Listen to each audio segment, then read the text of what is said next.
She's probably one of your most favorite people on the planet. So welcome, Mary Coleman.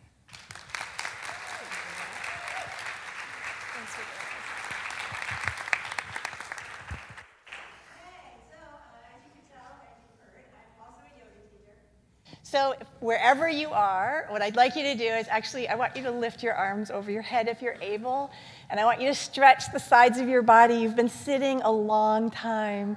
So now let's just lean a little bit to the right and just stretch the left side and then go back to the left and just stretch a little bit more.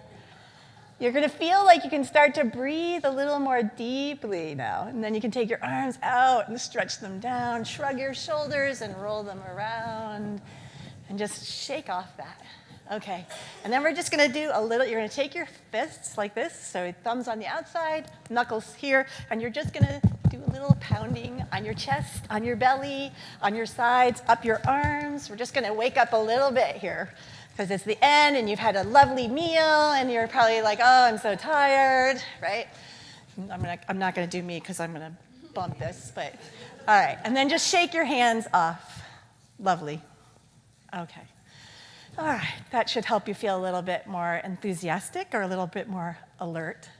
So we've had a really amazing day. All of the people who have presented, from Lillian in the morning to the panels, all of it was interesting to listen to.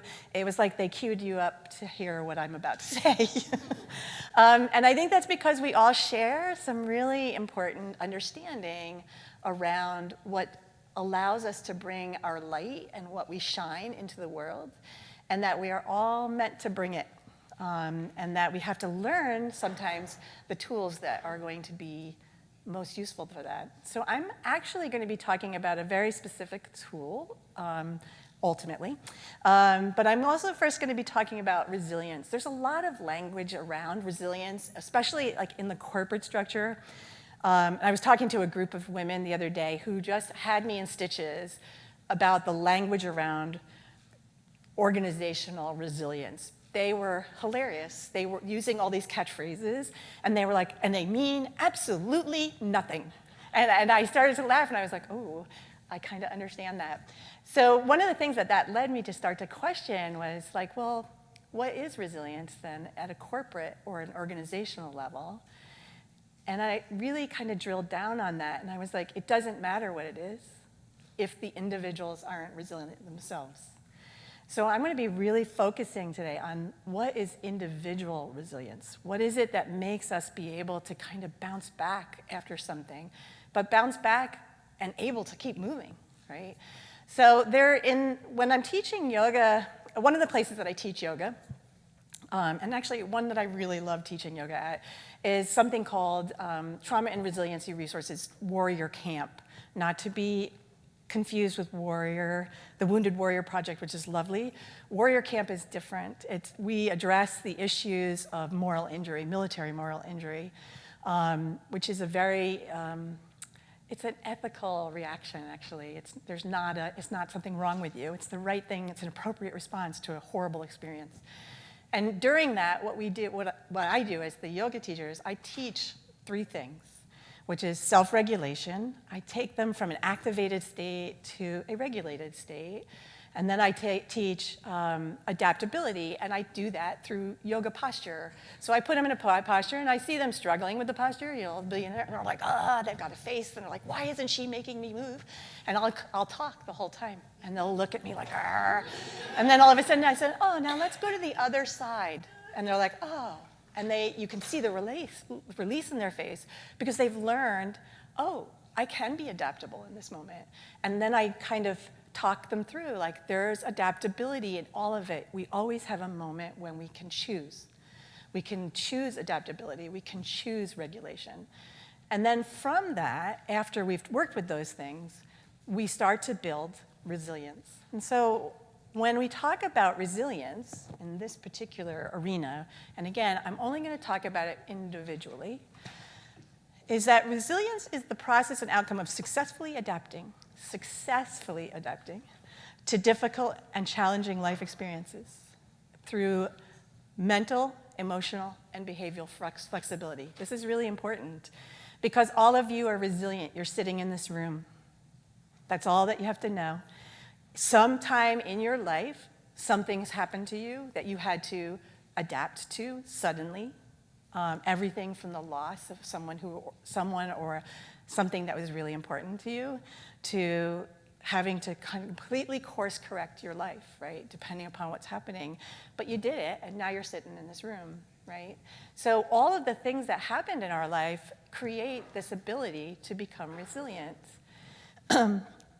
Through that, and over the course of a lifetime, they were talking earlier about, that concept of emotional intelligence, which is really big in how we create resilience, okay? Without emotional intelligence, we really don't notice what we're feeling, so how can we become flexible around it, right? But what we learn through all of the things, when the kid who bullies us on the playground, right? Or the boss who says really unkind things to us about our work without giving any kind of reasonable or useful feedback, even though those are really hard experiences for us, they actually teach us how to become more resilient. And it's not a thick skin. We're not talking about a thick skin, because thick skin means that we've armored ourselves, and if we've armored ourselves, we're not living. We're just existing. So what we want to be able to create is that ability to look inside of ourselves and be like, okay, I can be stronger from this thing. So as we're working, or when we're working to understand our resilience, just understand that the very fact that you're an adult human, you already have a certain body of resilience within you that we can tap into anytime that we want. So when I think of resilience, I think of dandelions.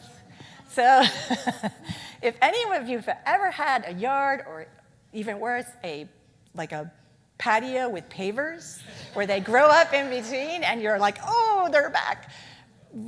Dandelions are really the perfect example of resilience. They come up no matter what you do to them. You can do all sorts of stuff and they're like, nope, I'm back. And that's it. It's this ability to bounce back from something that was hard, right? So some time ago, I was teaching, I was invited to teach a large group of people about it was yoga, and I was teaching on yoga. And I showed up to teach, and I plugged in my projector, and I had everything all prepared. And I did something normally that I wouldn't do, and I had not printed one single handout. I never do that. I always have handouts with me because I love technology, and yet I don't trust it because inevitably it won't work. So this is the one time that I was like, I'm just going to trust that this is going to work. And so I sat down, and I plugged everything up, turned on the projector, and nothing. And I'm like, uh-oh. I was like, okay, it's fine. I'll plug in the plug. I must have plugged the plug wrong. So I fixed the plug, turn it on, nothing. And everybody's sitting there looking at me, waiting. And I'm like, great. This is going to be a problem. And all of a sudden, I was like, okay, I have two options here. I can totally freak out, which is not going to be terribly useful. Or I can dig down into the place where my resilience lies, and I'm going to be able to rely on myself to be able to do this. And so I had to begin to speak with no whiteboard, with no PowerPoint, no handouts, and I was using a bunch of words that some of the people in the room had never heard before. So I was like, okay, so how am I going to teach this? Well, what it taught me was to be able to immediately adapt to don't use any of those words, right? Well, then I had to also rely on the fact that deep inside of me, I carried the knowledge of those words very differently than if I had to write them. This builds resilience. It's a perfect example of how adaptability and self-regulation leads me to this experience of resilience. And we all have those moments. I'm sure you all have a story of presenting something that all went wrong, and we build on it, right? Now remember, I'm going to talk only about individual resilience, because we can talk about organizational. You guys can all do that in your businesses. But I truly believe if I don't have a person who has some resilient skills, that no matter what I do in the organization, no matter what things I have available to them, they really won't be able to feel that resilience. So what does support individual resilience? And we talked, this is great because some of this was talked about earlier today. So one of them is healthy routines and rituals. Lillian said it this morning. I meditate and I exercise, right? She came out of the box on the beginning of her day and she said, this is what I do. Because it's a ritual or a routine. When we create ritual and routine, what ends up happening is we create structure. We can be more resilient when we have the foundation from which we go is very stable. And the idea of taking a pause, either meditation or prayer, that just centers us in a very different way than if we crack open the New York Times, well, back in the day. Now we look at it on our tablet. But when, just go straight to the New York Times or CNN or whatever our thing is and start taking that information in. If we pause to reflect and take a moment to turn inward, we are much more able to create the foundation. And then obviously exercise helps us. It grounds us in our body, right? So just me having you all stretch, you felt differently, right? It's very simple. We don't have to do something crazy. We just have to anchor ourselves in our body. The other thing we talked about today is our values. So one of the things that I feel really strongly about is that if we're not anchored on our values, it creates this disconnect with what's inside of us, and we don't feel connected to ourselves anymore. And so we're kind of rudderless. So I worked for years inside of the legal community as a paralegal. And one of the huge, so one day I was driving to work. People know this story who know me. But one day I was driving to work, and I literally was at the intersection of Neal Avenue and Spring. And I started to cry. And I literally, not just like full ugly face crying, oh my God, like I can't do this one more day. That face. And I thought to myself, what in heaven's name is going on? And I called my now husband and said, I can't go. And he was like, don't. Like that, I was like, wait, what? I was like, wait, but we've got college tuition and, the whole drill. But I didn't in that moment listen. I did, but I didn't. I was like, I have to go to work because they're expecting me. But I got to the work, and as I was walking through the door, all I realized was like, everything that I do in this space is 100% against my number one value. 100%. There was nothing there other than working with the people. I was not being true, and I felt that I was harming. I wasn't being kind to others. These are things that were the dysregulation of this was so great. That was what was causing the pain inside of me. And 2 weeks later, I was gone because I was like, I can't do it for even a day more. And it was a huge, scary period of time, right? But I also then learned again that I had built enough resilience to be able to step into that scary place, right? Then there's the thoughtful self-reflection, which also has been brought up, the idea of the pause before we start screaming our heads off at someone, or just even reacting just because we're having a day. When we take a moment to oh, wait a minute, pause, but also even build it bigger and say, gosh, is this really in alignment with what I'm supposed to be doing, right? When we start to ask those questions, we start to get different answers, like, no, it's not. Why are you doing it, right? So then we can move to, measured risk-taking, my favorite. So I don't believe that you should necessarily 100% quit everything right away. I think a little time to take a little step towards something is always going to make you feel a little bit more safe when you're entering new territory. It's also going to build more resilience, right? Because I'm not going to cut loose and then be like, oh gosh, now what do I do? I'm going to take a little step. So this is a really good example. Entering a room where you don't really know other people, and then you ask, hey, what do you do, right? This is a really good example of measured risk-taking. I don't know you. You might be someone I want to get to know. In order to do that, I have to put myself out there. And there's a little edge of vulnerability that has to come because you have to smile at the person and be like, hey, how's it going? Why are you here? And you have to wait and listen for the response, which means that I have to also give you part of me, right? If I don't give you part of me, the person's going to be not going to answer the question. Oh, I didn't have anything to do on Thursday, so I went, right? They're not going to say, gosh, I'm here because I'm really working on myself. But when you open that door for them and you give them a little bit of you, they give you a little bit of them, and now you start to build this beautiful thing, and it's just a little risk. And each little risk then becomes a bigger risk. You then all of a sudden you're like, you know what, I really do want to follow this passion of mine, right? I want to sign the masterpiece at the end of the day. So, all right, network of support. Also this room, right? We have to build our network. So we have our own individual networks, which are really important. The people who love us no matter what we do, no matter how much we screw up. You know, like even when we kind of aren't doing a great job at something, they're the people who are like, you did a good job anyway. You tried hard, right? Okay, we do need that network. But we also need to understand that we have to build the network bigger than that tiny network, which is really important. We have to have multiple networks, places that we can enter safely to be able to share our gifts with. And into, right? And then here's my big one, that in order to really understand resilience, to really understand it, we have to tap into the thing that's inside of us, that is us, that the voice that calls to us to be our best selves, to bring our greatest gifts into the world. I call it the inner guide, also an inner mentor, inner healer, inner teacher. I've got all sorts of names for it, but we're going to use inner guide today. And this inner guide is based on your entirety of your life, the good things that have happened to you, the difficult things that have happened to you. But it's also the voice that called you into this world. So it's very deep.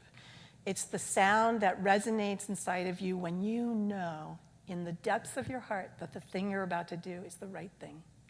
There's no question. And when I talk about this often, to be honest, I often get a little weepy because it's so beautiful when you're anchored there. Because the thing is, when you're anchored there, there's nothing that you cannot do. Because if you follow that wisdom, it will never be wrong. So when I first started to explore, I mean, I've known this my whole life. I was that kid who was like, oh, okay, I just hear this voice all the time and I just do what it tells me. But beyond that, when I got to be an adult, I also had to learn how to discount that voice. I was a person who was put into an arena where women's intuition is really just silly, right? And so I questioned the voice, and eventually the voice got quieter and quieter until I couldn't hear it anymore. And it was an interesting experience because I felt lost most of the time. So I was pretty depressed. I was certainly anxious. I was alone most of the time.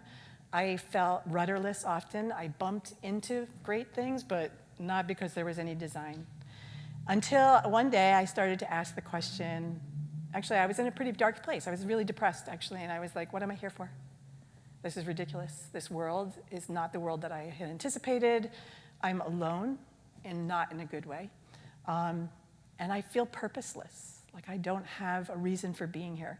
And so life was pretty gray and dark, but because through grace, there was a moment when the voice said, I've got something I want you to do. And I didn't know what it was. And I was like, okay, that was pretty clear. And I sat and I listened for a bit and nothing came, just that first message. And I was like, okay, I'm not really sure what that meant. And so I kind of discounted it again, and then the voice came back not long later and said, this is what I want you to do. And it took me a while to learn the skills to be able to do that thing. But what I learned is that the most important thing was that this voice is, while quiet on one level, is unmistakable at all other times. So what I'd like to do is give you an opportunity to hear the voice for yourself. If that is okay. So I'm going to invite you to come to a comfortable seat, and you may want to have something that you can write with, a pad or a piece of and a pen. I'm also going to ask that while we're going through this, I'm going to ask you to either close your eyes or soften your gaze. But when I'm asking it, that you try and just be quiet and let whatever happens, happens. And if nothing happens, okay, it happens sometimes. There's nothing wrong with you. It just could be that it's the end of the day and you're tired. Okay, so. All right. So, once you're comfortable, I'm going to ask you to soften your gaze. Or you can close your eyes, or you can cast the gaze right off the tip of your nose and kind of just let everything else go fuzzy and soft around you. So this is based on one of my teachers, does this with her when she's coaching us, and so this is where this comes from. So let your feet touch the floor. Take a couple of deep breaths. Relax all the little muscles around your eyes. And release any tension in your jaw. Let your cheeks be heavy. And now sense your inhale. And then sense your exhale. Don't try to shape or form it in any way. Just notice that there is an inhale and that there is an exhale. And then imagine that your body is a body of water, a calm lake. And as you breathe in and out, there's little ripples, like a soft current in that body of water. Let each exhale carry away any strain or tension that you might be carrying in your body. And as you breathe in, just allow a little bit of nourishment to come in through the breath. And then bring your attention to your feet. Notice if you're carrying any tightness or tension in the feet. And if so, just soften a little bit. Let a soft heaviness come into your feet. Now move your attention to your lower legs. Relax that area. And maybe even send some breath down into those tissues. Soften around your knees. Breathing in and out. And then move your attention to your upper legs. Breathing in and out again. Then as you take your next exhale, imagine the breath moving into your hips and pelvis. You can invite a little bit of softness to come in and allow each breath to release some more tension or strain. And feel a spaciousness entering into your low back and your belly, abdomen. And let the breath start to move a little bit more fully. Feel the tension release from your torso and chest. And then move your awareness and attention to your upper back, the space between your shoulder blades. Encourage some softness to come into your shoulders and the space between the shoulder blades. And feel a sense of lightness entering your chest and upper torso. Relax your arms, your hands and your fingers. Soften your neck, your jaw, your tongue. Bring your attention to your forehead. And notice if there's any leftover tension in that space from listening and paying attention today. And if so, just invite a little softness into that space as well. And then allow your eyes to soften into your sockets. Now bring your attention to the spot on your forehead right between your eyebrows. Notice that there is a beam of light stretching out from that point on your forehead. Notice that the beam of light may have a set of colors or a particular texture. Just notice what you notice. Notice the quality of this light. Then notice that the beam of light stretches all the way up and out of this room, out above the ceiling, and that it stretches actually all the way out of the building and shines out into the sky.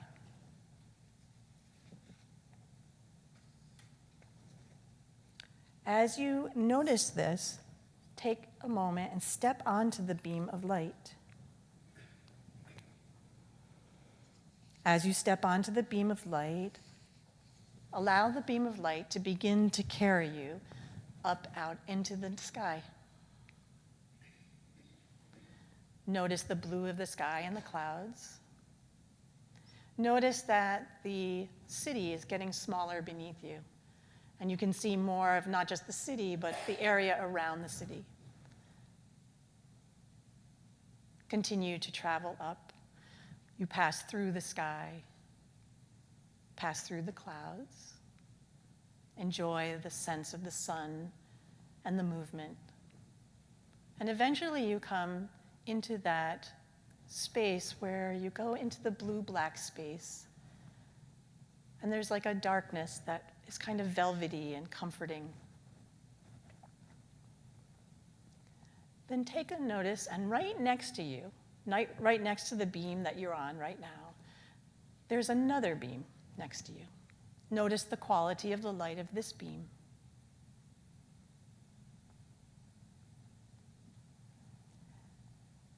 Take a step and move over to that beam. This beam is going to turn and take you back towards Earth now. Begin to travel. As you travel, you're going to begin to travel through the blue-black space and then into the sky, noticing the colors and the textures. This beam is taking you to 20 years into your future.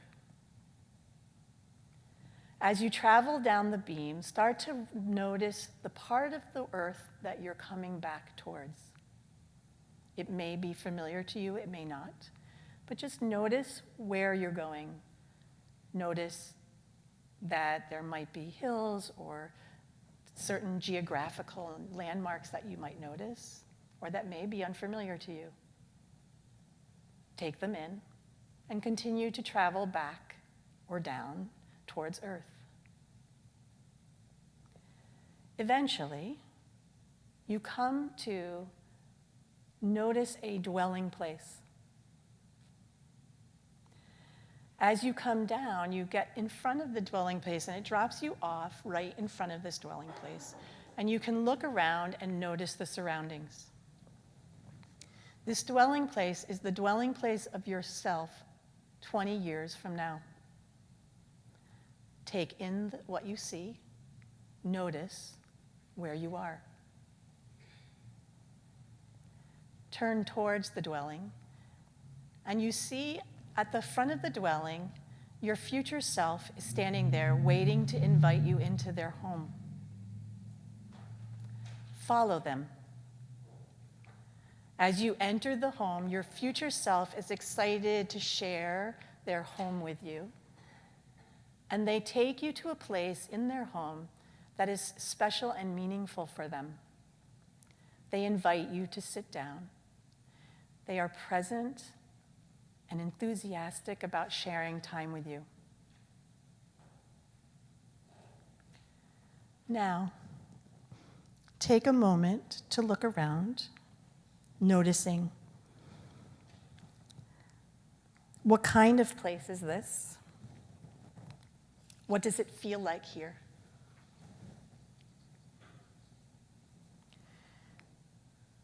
Now that you are seated and ready to share, ask your future self, what has mattered most to you over the past 20 years? The answer may be in words, with feelings, a facial expression, or image. Listen to what your future self has to say.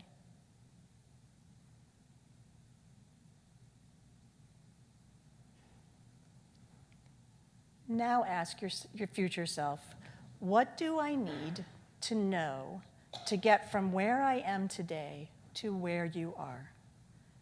What do I need to know to get from where I am today to where you are? Listen and receive the answer. Again, the answer may be in words or expression or by giving you a feeling.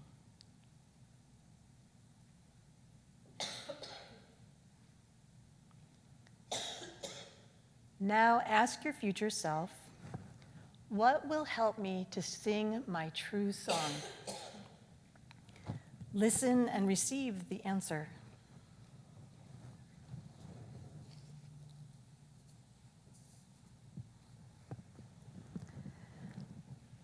Now ask yourself, what is your true name?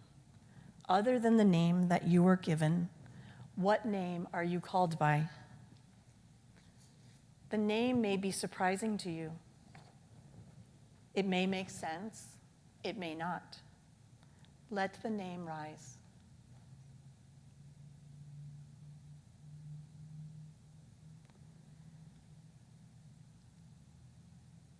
Your time together is coming to a close. Know that you can come back anytime you wish. Take a moment to thank your future self for the wisdom and guidance they have shared and offered to you. Notice as you are bringing the conversation to a close that your future self has a gift for you, and they are very eager to give it to you. Receive the gift.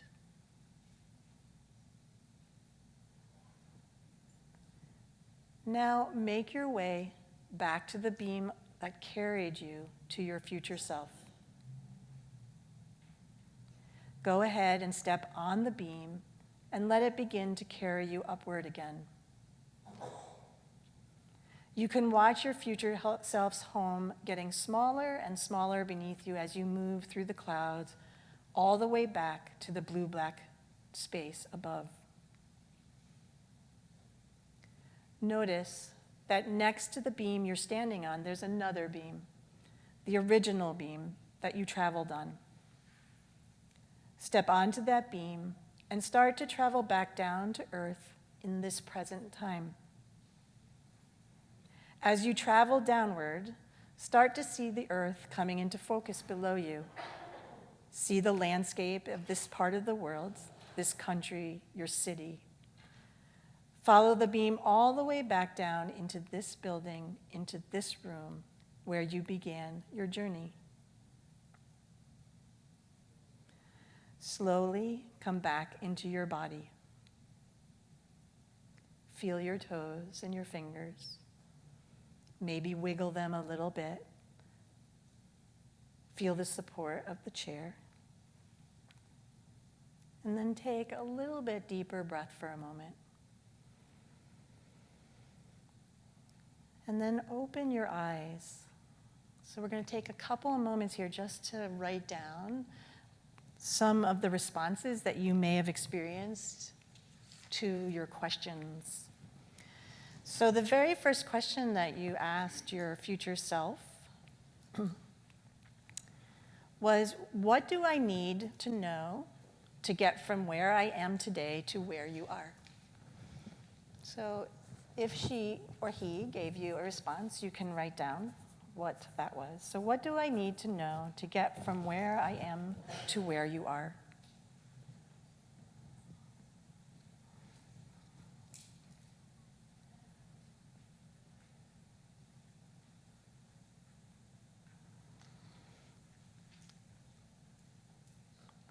Then we asked, what will help me to sing my true song?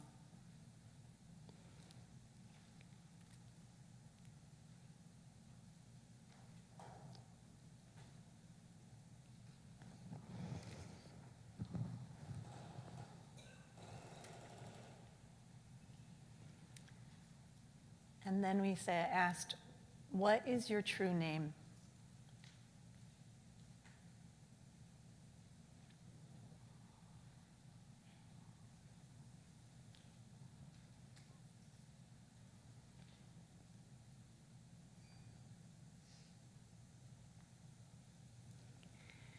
And then what was the parting gift?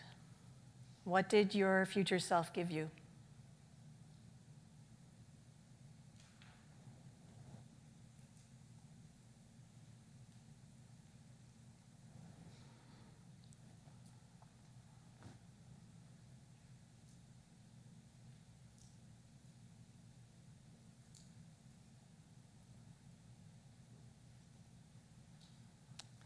So does anyone have any questions before I move on?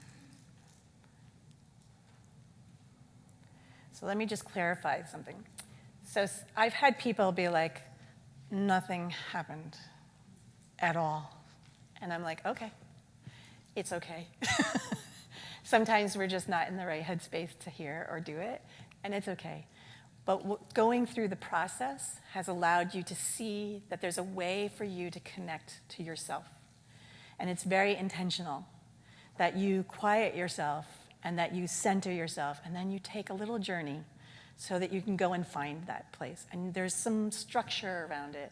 And we can ask all sorts of questions. So one of the things that you can ask is like, when you're standing at a threshold space and you don't know what to do, you can go and connect to this and be like, please show me how to go.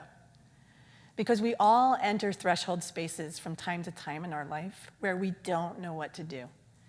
We're stuck. We're still holding on to what was happening before, and we're not quite ready to release ourselves from that thing and go into what could be. And it's really kind of scary to be in that place where we don't know where to go. Especially if we're coming from a place where we had a lot of structure and we're going towards not so much structure. A really good example of this is like retirement, right? Retirement, people think, oh, it'll be great when I retire, right?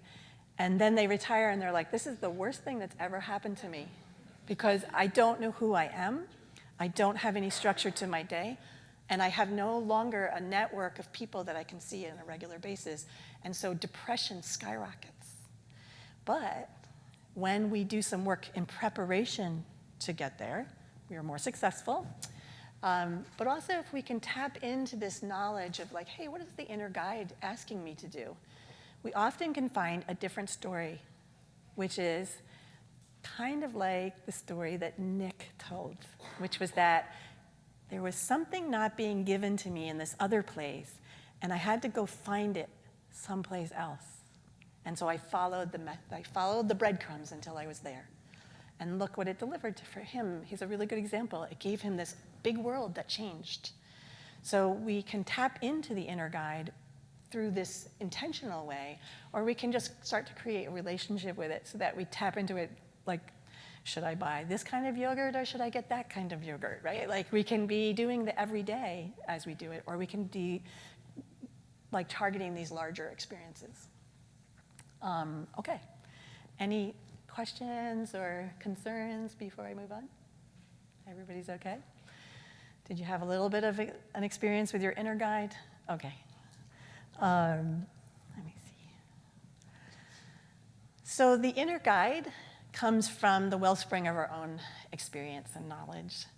We are really super smart. We carry wisdom that's so deep inside of us. Some of it's ancestral. Some of it's like literally universally consciousness kind of stuff where we're carrying it. We don't even know how we got it, but we carry it, and if we're quiet, we can go get it. But if we're chasing our tail, running around, that may not be working. Often our wisdom comes from our life experiences. As I mentioned, sometimes it's not the great things that happen to us. It was actually the really hard things that happened to us that created that unique life experience. And our resilience comes from those hard experiences most of the time. Because it's where we learn the most valuable lessons, right? So let's see. Oh, I'm sorry. So this is also, as I mentioned, is based on the work of Tara Moore, who created the Playing Big model and the Coaches Training Institute. And she's changed it just a little bit to be able to have this experience. But if you have any thoughts about that, you can certainly text or email me or get in touch with me through my website. I will say, through my own direct experience of the inner guide,